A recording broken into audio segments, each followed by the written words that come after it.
आज मैं BA first semester के बच्चों को सांख्य दर्शन के सत्कारवाद पर चर्चा करूंगा। सांख्य दर्शन प्राचीन होने के साथ साथ भारत का मुख्य दर्शन भी है। वेदांत दर्शन के बाद सांख्य का नाम ही लिया जाता है। सांख्य दर्शन के प्रणेता महर्षि कपिल हैं। श्री कृष्ण ने भगवद गीता में कपिल को अपनी विभूतियों में गिनाया है। वे कहते हैं, सिद्धानाम कपिलो मुनि, अर्थात मैं सिद्धों में कपिल मुनि हूँ। डॉक्टर राधाकृष्णन महर्षि कपिल का समय बुद्ध से 1 शताब्दी पूर्व निर्धारित करते हैं। सांख्य दर्शन का आज उपलब्ध सर्वाधिक प्रामाणिक ग्रंथ ईश्वर कृष्ण की सांख्य कारिका है। इसमें सांख्य दर्शन की व्यवस्थित व्याख्या प्रस्तुत की गई है। सांख्य दर्शन पूर्णतः कार्य कारण सिद्धांत पर अवलंबित है। अतः सांख्य दर्शन की व्याख्या कार्य कारण सिद्धांत से ही प्रारंभ की जाती है। सत्कारवाद सांख्य दर्शन की आधारशिला है। सांख्य दर्शन कार्य कारण सिद्धांत पर आधारित है। सांख्य दर्शन का कार्य कारण विषयक सिद्धांत सत्कारवाद कहलाता है। इसके अनुसार प्रत्येक कार्य अपनी उत्पत्ति में अपने उपादान कारण में अव्यक्त या अप्रकट रूप से विद्यमान रहता है। वह अपने उपादान कारण का परिणाम या तात्विक अन्यथा भाव मात्र है। कार्य और कारण वस्तुतः दो भिन्न प्रकार नहीं, बल्कि एक ही पदार्थ की क्रमशः अनभिव्यक्ति और व्यक्त, प्रच्छन्न और अस्पष्ट दो स्थितियां या दो दशाएं हैं। कार्य की उत्पत्ति का अर्थ किसी नवीन पदार्थ का आरंभ नहीं, बल्कि कारण अवस्था में विद्यमान सत कार्य अवस्था में परिणमन या अभिव्यक्त हो जाना मात्र है। अन्य दार्शनिक संप्रदाय सांख्य दर्शन के कार्य कारण संबंधी इस सिद्धांत से सहमत नहीं है। सांख्य दर्शन के अनुसार कार्य अपनी उत्पत्ति के पूर्व अपने कारण में अव्यक्त रूप से विद्यमान रहता है, जैसे तेल अपनी उत्पत्ति के पूर्व अपने कारण तिल में अव्यक्त रूप से विद्यमान रहता है। इस प्रकार कारण से कार्य की उत्पत्ति का अर्थ है कारण में छिपे हुए कार्य का प्रकट हो जाना। यदि कार्य अपनी उत्पत्ति के पूर्व कारण में विद्यमान न हो तो उसकी उत्पत्ति हो ही नहीं सकती। यदि तेल अपने उत्पत्ति के पूर्व तिल में न हो तो वह तिल से पैदा हो ही नहीं सकता। सत्कारवाद के यथार्थ के पक्ष में सांख्य दार्शनिक ईश्वर कृष्ण अपनी सांख्य कारिका में निम्नलिखित श्लोक देते हैं। असद करणाद उपादान ग्रहणात् सर्वसंभवात् संभवाभावात् शक्तस्य शक्य करणात् कारण भावाच्च सत्कार्यम। इसके 5 खंड हैं। हम सबका संद विच्छेद करेंगे तो पहली पॉइंट आएगी असत कारणात्। सांख्य दर्शकों का मानना है कि अपनी उत्पत्ति के पूर्व भी कार्य अपने कारण में विद्यमान रहता है, क्योंकि यदि कार्य अपनी उत्पत्ति के पूर्व कारण में विद्यमान न हो तो उसकी उत्पत्ति हो ही नहीं सकती। दूसरा उपादान ग्रहणात्। सांख्य दार्शनिकों के अनुसार कार्य की उत्पत्ति के लिए कार्य के उपादान कारण को अवश्य ग्रहण करना पड़ता है। तीसरी पॉइंट है सर्वसंभवाभावात्। सांख्य दार्शनिकों का कहना है कि यदि यह मान लिया जाए कि कार्य अपने उत्पत्ति के पूर्व अपने उपादान कारण में विद्यमान रहता तो कार्य के अभाव के सर्वत्र समान रूप से उपलब्ध होने के कारण सभी कारणों से सभी कार्यों की अनियंत्रित उपस्थिति होती देखी नहीं जाती।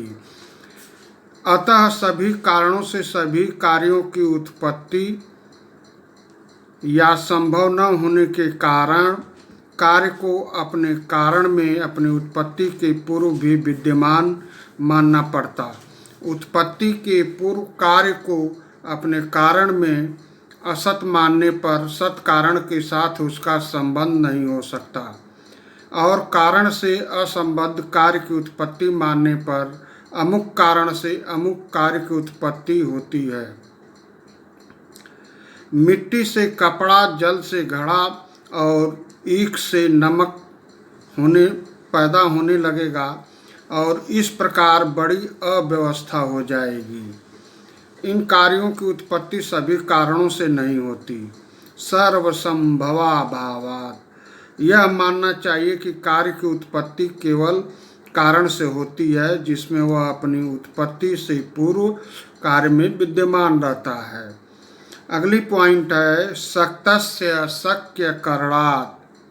सांख्य दर्शन के अनुसार जो कारण जिस कार्य को उत्पन्न कर सकने में शक्त या समर्थ है, उस कार्य की उत्पत्ति उसी शक्य कार्य की उत्पत्ति होती है।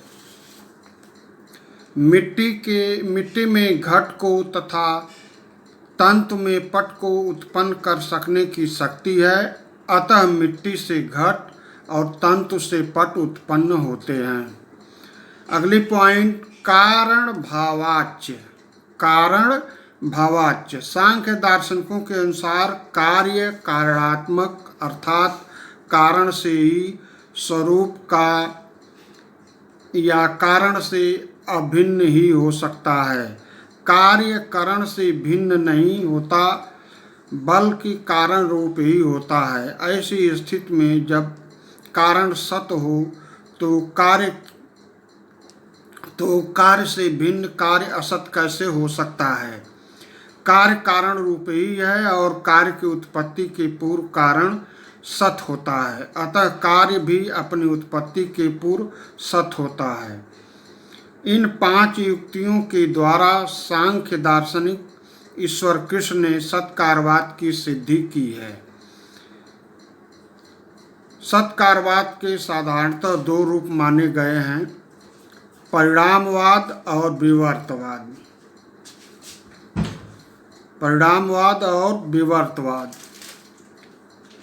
असत्कारवादियों का यह कहना कि भी बहुत उचित नहीं कि कार्य अपनी उत्पत्ति के पूर्व उपादान कारण में विद्यमान मान लिया जाए, तो फिर उसकी उत्पत्ति का कोई अर्थ ही नहीं होगा और निमित्त कारण के व्यापार का कोई उपयोग नहीं होगा, क्योंकि कार्य की उत्पत्ति का अर्थ उपादान कारण में अव्यक्त अप्रकट कार्य का व्यक्त या प्रकट हो जाना मात्र है।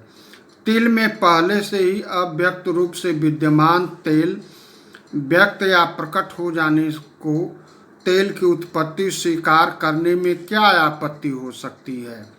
निमित्त कारण को व्यापार की उपयोगिता स्पष्ट है कि कोल्हू में पेरे बिना तिल में विद्यमान तेल प्रकट नहीं होता और यही उसकी उपयोगिता है। वस्तुतः सत्कार्यवाद का उपादान कारण में कार्य को अपनी उत्पत्ति से पहले विद्यमान मानना पड़ता है। इसमें असत्कारवादी दोष नहीं दिखा सकते। असत्कारवादी जब यह कहते हैं कि कार्य अपनी उत्पत्ति के पूर्व निमित्त कारण में विद्यमान नहीं रहता, तो उसका कथन सार्थक तभी हो सकता है जब उसका कारण से तात्पर्य केवल निमित्त कारण से हो, उपादान कारण से नहीं, और कार्य अपनी उत्पत्ति के पूर्व निमित्त कारण में विद्यमान नहीं रहता। यह मानने में सांख्य को कोई विरोध नहीं होगा। इस प्रकार कारण शब्द को प्रकृति परिणामवादी सांख्य सत्कारवाद के प्रसंग में उपादान कारण के लिए प्रयुक्त करण और ईश्वर कारणवादी न्यायिक असत्कारवाद के प्रसंग में निमित्त कारण के लिए प्रयुक्त होता है। इसलिए सत्कारवाद व असत्कारवाद वस्तुतः विरोधी न होते हुए भी विरोधी माने जाते हैं।